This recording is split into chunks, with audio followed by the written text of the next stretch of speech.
Welcome to Conversations for Our Time, podcast number 12 with the Quiet Sun team, George and John. We are hosting this podcast series of regenerative permaculture. We are actually going to do like a mini series here because there's so much to talk about as John is really learning the cutting edge information for permaculture practices. And we are here to encourage people to get started in growing food if they haven't already started.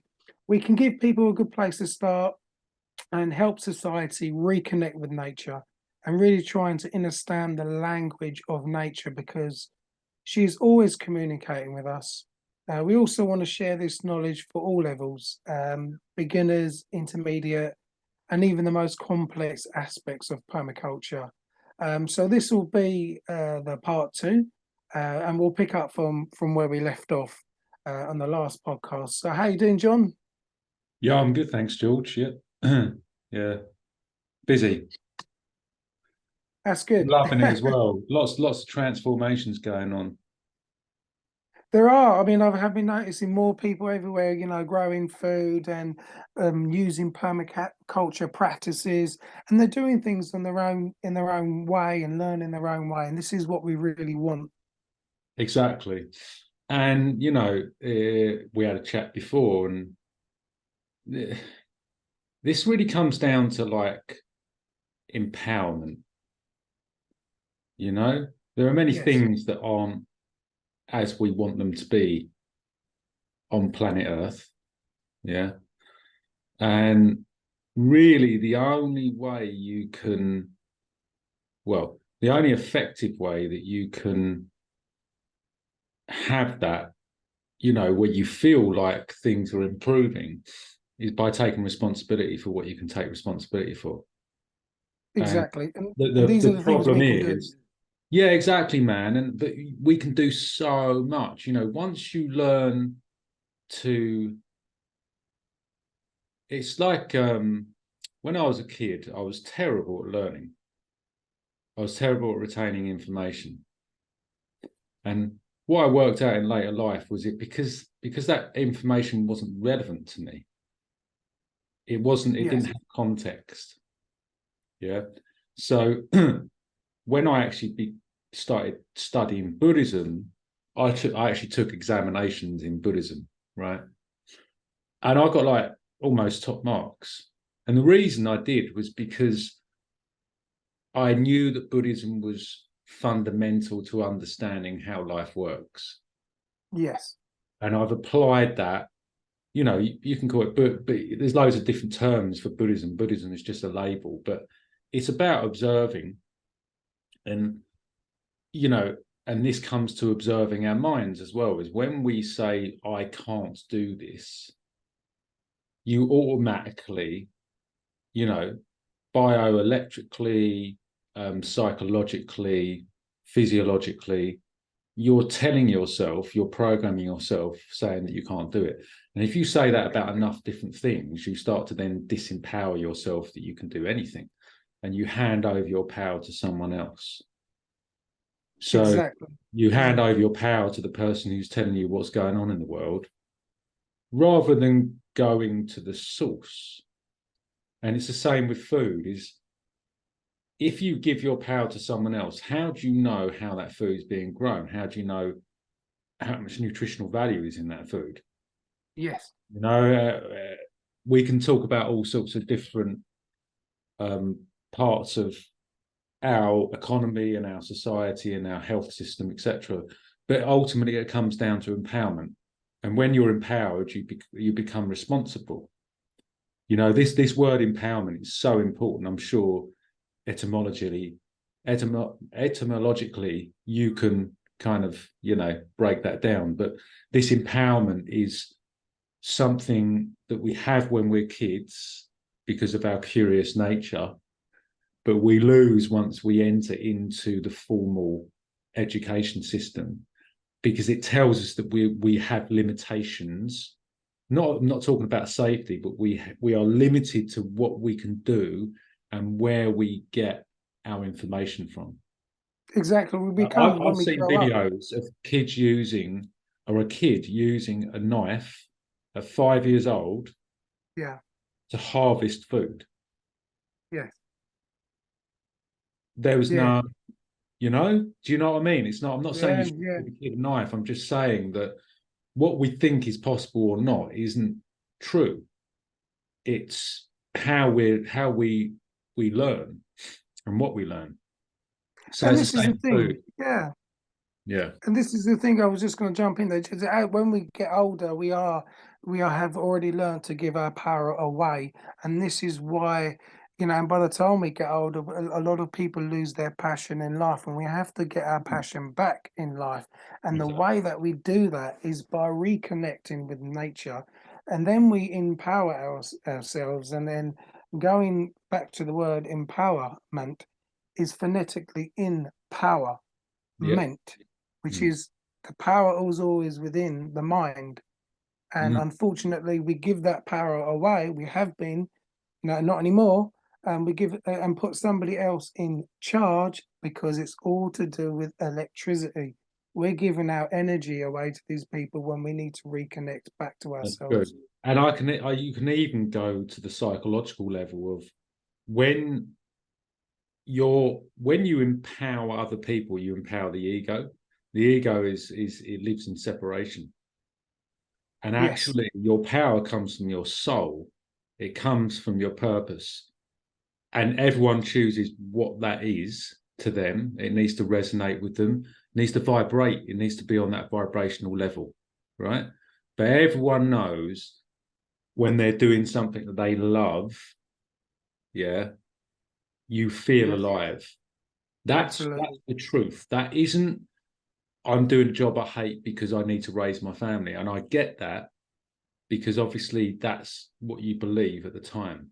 But that's not necessarily what your values are. And these values, when we're in conflict, when what we're doing is in conflict with the values, that's when we are in conflict with ourselves. And that's when we can't see clearly and we can't make decisions and we feel disempowered.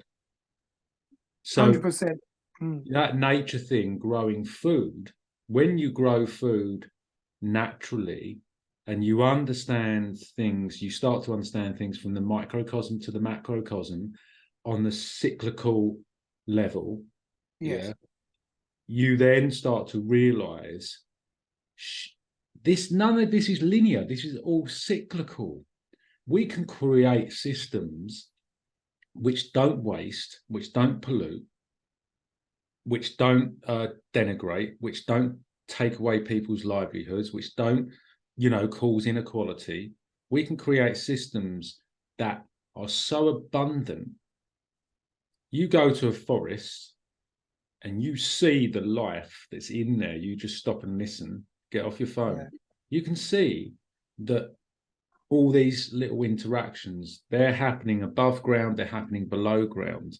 And what we can do best, I think, is, everyone's got their own thing they like to do, but to have some connection with the land, to understand how life really works. And we were talking about this before the podcast, was that, sometimes you have to do really hard stuff to bring out all the stuff that's keeping you from being your full self, you know? yes, And it's the yes, same with plants, is unless plants have got good foundations and they've got good connections to each other and underneath the soil and to other plants, they can't meet their full expression.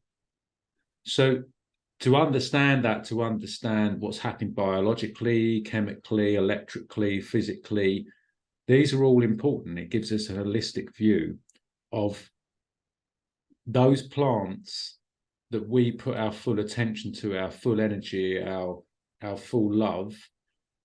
If we do that and be patient, they will give us all the nutrients we need. They'll give us all the immunological protection, and we won't get sick.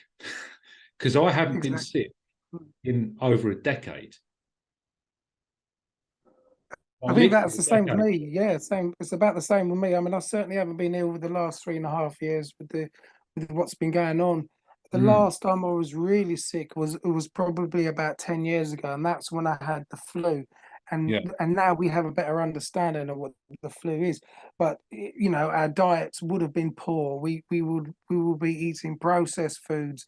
We Exactly. had no connection of where our food came from. And when you have the flu, you know you have the flu, and it was just too much toxins in my body. But now we change it all around. We take a power back. We start growing our own food, and we forget about the pesticides. And you start living holistically, mind, body, and spirit. We don't get ill. It's as simple as that. And even if you do, you can. I mean, I got whatever you wanted to call it about a year ago. Yeah, it was some kind of flu thing, right? I felt it coming on. First thing I did was to go and get some yogurt, some live yogurt for my probiotics. Yeah, to go and get loads of organic oranges and drink loads of water. Lay down Yeah. for a day, and within a day, the next day, I was fine. I knew I'd be fine. I knew I needed to just rest. And then my partner got it, and it hit her for a week, you know. But I've been building up my immunity eating good food for a long time, right? So, you know, we've got a detox, as you said, you know about detoxification, don't you, George? Yes, yes. So these are all really important things to to line us up for about growing food, because everything is connected, and our health is 100% connected to the soil health. 100%. And anyone who Indeed. says that you can grow out of the soil, they don't know how life works, really. You know, Exactly. Mhm. because I've If it had people wasn't for say that to soil, me, yeah, let's talk about it, man. yeah, no, if it wasn't for that soil, that soil gives us life. It gives us everything. Mm, yeah. you know. And then my go-to is if I do feel a little bit out of sync, I go to fasting, because it's all about fruit and fasting for true Mm, health, or clean, or organic vegetables. But this is the communication that you have with nature. Nature mm. will tell you there's something wrong with your body. We listen And to it, and we feed it the right things. exactly, George. And I think I told you this before, that the most, this come from Dr. Zach Bush, the Yes, most biodiverse organism or community on the planet is our colon per yes, for the size of it. yes. It has so many bacteria and fungi and protozoa. You know, we've been told that bacteria and fungi is bad, but it's not. It's what keeps us alive. In fact, we're more bacteria and fungi and microbes than we are human cells. Yes, that's the fascinating thing That about it, and this we information are a is coming bio, out. yeah, we are a biodiverse organism. We are a community. Each single person, our vessel is that. And if we treat it well, we we have high physical health, we have high mental health, we have high spiritual health, we have high emotional health. We're able to interact with other people and understand and deepen ourselves. It is a beautiful orchestra when you understand. And I don't claim to know hardly anything, you know. I'm just repeating what lots of people have repeated for thousands of years. That's all we're doing, right, George? We're just passing on a message to people. And that's what we're doing, and we're ultimately experiencing it for what it is, and then we can share our experiences. And it is to do with being in harmony with nature, where we were picking up from our last podcast. It is about being in harmony with nature, be in harmony with yourself, and being one, because anything that goes wrong with our bodies, or anything that is going wrong with the plants, it's ultimately something isn't quite right, and Mm. nature is telling us. All this helps with reconnecting ourselves back with nature. Exactly. But for the actual beginners, to learn all this stuff, we have to go back to basics. We do And going indeed. back to the basics, yeah. And even Well, when no, you've been doing it a long time, you have to go back to basics, because the exactly. foundations, just like the soil, or like our root chakra, right? It's always about going back to where it starts. Yes, Because if we forget those fundamental principles, then it's very easy to allow our ego to dominate and think that we know what's best. So I have said for a long time, nature is my teacher. It's the best teacher, and we are nature as well. So we can teach ourselves when we're in rhythm with the rest of the cosmos. yeah, 100%. Yes. Mm. Yes, absolutely. I totally agree with you. I mean, everything is about being in sync, and you can tell the way that people are living their lives. They're completely, under natural law, they're completely out of the rhythm of the way the universe is. And this is why we hurt. This is why we suffer as a society. So it's good to bring the spirituality side into it, whether it's Buddhism, whether it's natural law. All of these aspects are important to bring about the holistic way, and we can get deeper into the soul as time goes by. What we'll do is, before we just for the beginner, somebody who's growing food, what we'll do is we'll begin with the aspects. If we think about the aspects, so assessing the plot, John, this is a big lesson for me personally, because I'm not growing food at my dad's allotment this year. He's doing it with a friend and getting help, but I've moved away, and I've luckily enough got a garden to experiment more. Unfortunately, sort of work got in the way a little bit, and I neglected it a little bit. But that's my lesson to manage my time better. But with the aspects, you need to know what direction the garden is facing, where the sun rises and sets, where the Mm. shades, where the shaded areas are, where the sun will shine more, high or low ground. Do you have any slopes? How the sun tracks across the sky throughout the seasons? You must know this to get the best out of your garden in every aspect.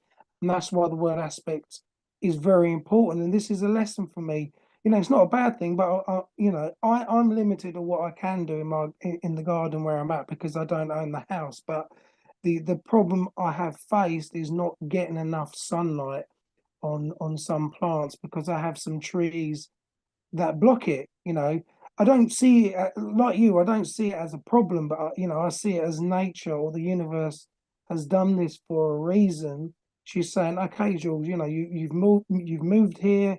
What are you going to do to overcome this? It's a lesson. It's a challenge, and I will, get to learn how to grow in these circumstances, because this is what nature wants me to look at." She's communicating with me. She's the teacher, and I'm Mm. the student, and she set me an assignment. So you've got to decide what to grow to utilize the shadow part of the garden, and I've done this by putting plants there that don't particularly need a lot of sun, by planting my potato seeds there and a few other root vegetables, kale, spinach, onions, and I made it work in the end.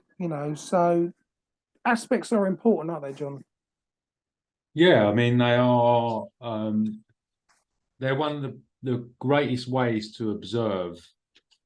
You know, so yeah, everything you've mentioned, the slope, the angle of the sun, obstacles, um, you know, and that could include buildings or trees, how much sunlight you're going to get, how it changes throughout the seasons. All these things are fundamental, to understanding what you can grow. On my allotment, there's no obstacles to my plot, apart from my plum tree, but that's sitting on the north side of the plot, which means that it is blocking stuff out, but it's more shading, so it doesn't block a lot out. So what you need to do is look at your site and understand where you can grow what, and that takes some research. You can't I couldn't say every possible potential. So that there's a website you can go on called Sun Calculator, and you can put in your longitude and latitude, and it will tell you throughout the months how many Yes. sunlight hours you're going to be getting, where the sun's going to be tracking. So you can then make make a plan based around that information. Yeah. So whenever you're going to grow something, obviously, if you have a south-facing garden, right, then you want to grow, and you've got plants that love sun, you want to put your plants nearest your house. Yeah. Yes. Yes. If you've got a north-facing garden, you need to put your plants at the back of the garden, because the house will block the sun. Yes. On the Yes. sun calculator also, you can work out what will be the shadow of a particular building. So if a building is like 5 meters high, it will tell you at what time of the year how much of a shadow that will create.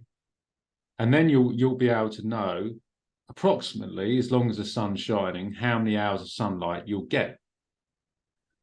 Now, you can do it through the sun calculator, or you can observe your house, out of your room in your back garden, where the shadows are in the morning, where they are in the afternoon, where they are in the evening. And this way you're starting to understand really where the best places to grow are and where you can put what.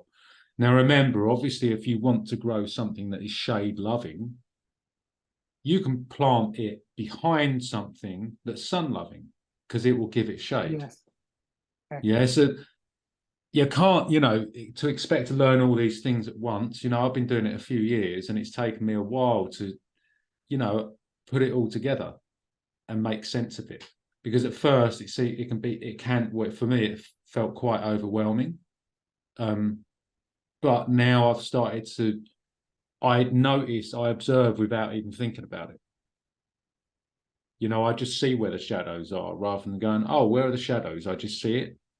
So it's becoming more like, I don't like to call it second nature, I like to call it first nature.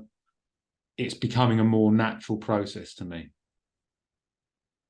Absolutely, and we have to think about these things to get the most out of what we're growing, and the most out of getting the most out of our garden, and the space in it. And this is why it's so important. So that website and the information you've given will be very, very handy to people.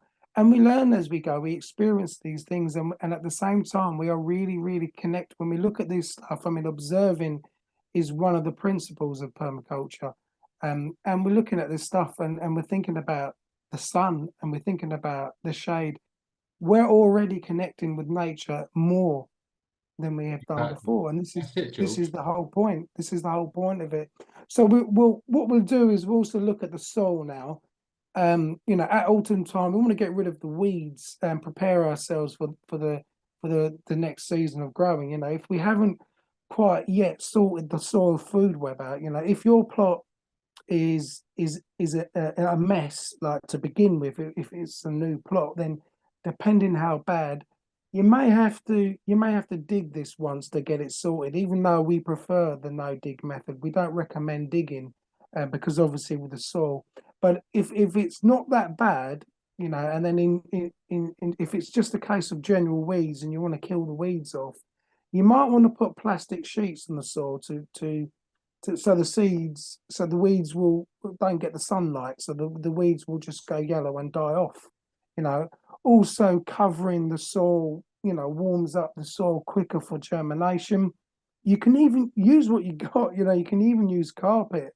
Whatever you have. And Diane Meisler likes to use cardboard, thick sheaves of newspaper, straw, hay, leaves, any garden waste or plants, and just let it decompose.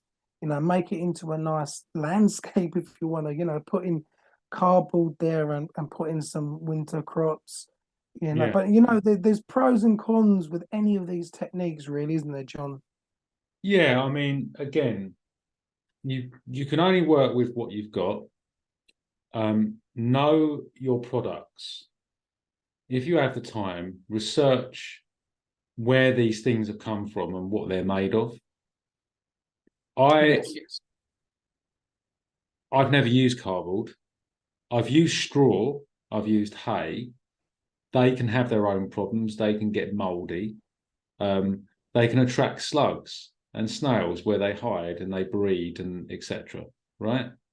So it's also contextual to your bioregion. If you have a lot of water, a lot of precipitation, you probably don't want to be putting down places where these animals that are going to potentially breed and then come out in the spring are going to then eat your, newly planted seedlings.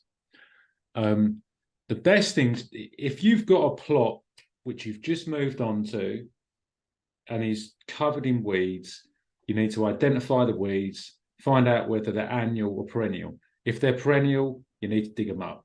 You have to, because bindweed, all these very voracious things will just literally, they'll take over. Now, there's other reasons for that, which we'll get into on when we get into the whole soil part of the podcast. Yes. But you want to get those perennial weeds out. If they're annual weeds and they haven't seeded, you can cover it with a tarp or cover it with plastic, and they will eventually die off because they have no sunlight. Then you can take that off, and that stuff that's died off underneath will act as mulch. If your situation is where you want to prepare for next year and you've already got plants growing, harvest what you want, chop down the rest, chop it into small bits if you can. That will act as mulch. Yes. And then over the winter, this is when different organisms come into play. Over the winter and the autumn, it comes more fungally dominated. So that's a chance for you to build up this fungal balance that we really lack in this fungal balance, because people till their soil, and fungi is the first thing to suffer when you do that. Yes. So what I'm doing this year, and I've done in previous years, is I'm going to compost. If you start composting in maybe September, you can do some thermophilic composting and have a look at it online. It's really easy, and you can get that done within a month. And then you can allow your pile to sit there and it will start gaining fungal mass. Yeah, you can add amendments to it and all that kind of stuff. But when thinking about what's going to happen next, what we're now entering a time where you're going to be able to grow less. You can overwinter some stuff, and you can still grow like kale crops and spinach and some lettuce, purslane, stuff like that. But most things are going to start to go to sleep. So this is the time to prepare for next year. So any organic matter that you have, use it as mulch or stick it in a compost. And use the time to observe and, work on your soil. That's what I would suggest right now, is to start thinking about next year, because the better your soil is, and as you said about protecting that soil layer with mulch, your ground will become warmer quicker in spring, and it won't get as cold in autumn. So you can probably extend, if you have living mulch down, you might be able to extend, another couple of weeks, and yeah, so when it comes to spring, your soil will warm up quicker and you'll be able to plant out quicker. Plus, there'll be more organic matter, so there'll be more organisms, which will give your plants a better start. Yeah, I completely agree with that. It's just it's not to overwhelm anybody. It's just to get them to be active, get them to be experimentative, and really, just to have fun as well. You can really go as far as designing your plot or garden if you have the space for it. Not just for growing food. You can have, beautiful flowers. You can have a patio space where the sun shines more frequently, or depending on where you live in the world with regards to climate, you might want a sitting area in the shade. You might want a barbecue area. You could look at a water system where you want your water butt, your shed, your greenhouse. Depending on how much money you've got, you might want a swimming pool. However, however much money that you've got, whatever you are able to do, I would say just go for it. Or even just a 10 foot by 6 foot raised bed, which is quite large, but small enough to keep you off the soil. You could think about pathways, grass, paving slabs, gravel, bark chips. But if Yeah, we just there's have, all sorts of stuff, isn't there? And even, yeah, you know, there is a lot to designing, because I've done a permaculture design course, and there is a yeah, lot to consider. It depends on the scale you're doing it. If you're just doing it small, just pick a few plants. I'm talking about next year, but pick a few plants, build a raised bed. yeah, If that yeah, if you're starting out, and start with that, pick the vegetables that you like to eat the most. See yeah, if they work together. You can just look at companion plant and you find it on the internet. These are plants yes, that work well together, and just try it out. If you want to go bigger, I suggest you you don't want to you want to avoid making the early mistakes, even though mistakes are quite beneficial. absolutely. Mm. Look for a permaculture designer, because they'll be able to a good permaculture designer will be able to design you a really good um, site, whether it's your garden or an allotment or whatever. But they'll also be able to teach you why what works. So that's really Yeah, I important agree. Mm. to look at. Yeah, absolutely. I mean, you can still have a decent amount of produce, that are or food to grow that are nutrient dense, even if you just have one raised bed. There are always ways to do it if you maximize what you have, and then you can have a planting plan. Exactly. And all these things take time, but it depends how much time you've got, how much energy you've got, and how much motivation you've got. Really, I mean, you do really need to be motivated. I spend the majority of my waking time researching permaculture, testing it out, making bio amendments, and testing soil and all sorts of stuff. So I live and breathe it. Um, but if you haven't got the time, you can team up with people that want to do it as well, and you can share the responsibilities and share the time and the energy, and that way you're actually building a community at the same time. And I think that's really important, is to connect with like-minded people who want to do the same thing, and you can learn from each other, you can teach each other. you know there's a lot to be gained from it, and as you do it, yourself, George, the more you connect to nature, the more you feel connected to yourself and other people. Absolutely, it's not just about yielding, yielding the fruits. It's you gain friendships, you gain understanding. You're learning about so much, and it is a whole holistic approach to it, which are more people are doing. Especially if we talk about it more and we raise this kind of awareness, rather than sticking to the world's problems. We're already aware of the world's problems. Now is the time for solutions. Yeah, exactly. And yeah, so we are best to look. I this is probably this saying has probably been said before, but I thought about it the other day, and it was nurture your nature. Yes. Because our nature is you don't have to be living outside, but to be with nature is one of the most healthiest things you can do for yourself holistically. I'm talking every dynamic. Just the whole thing of forest bathing, going out and connecting with the wild. It's something that we did thousands of years ago without even thinking about it. But now we live in these very artificial places. If we don't do it, we're at risk of becoming unhealthy. Even if you eat really good food, if you've not got that connection with nature, you become mentally unbalanced.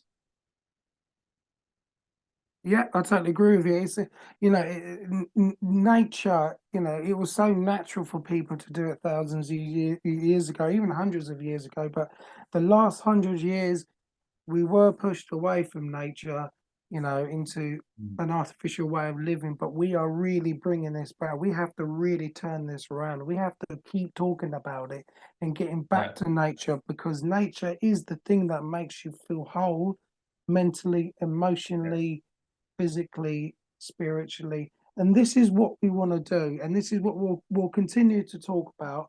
And we're going to talk about that in the next part, because I think Yes. we're coming to an end now for this one.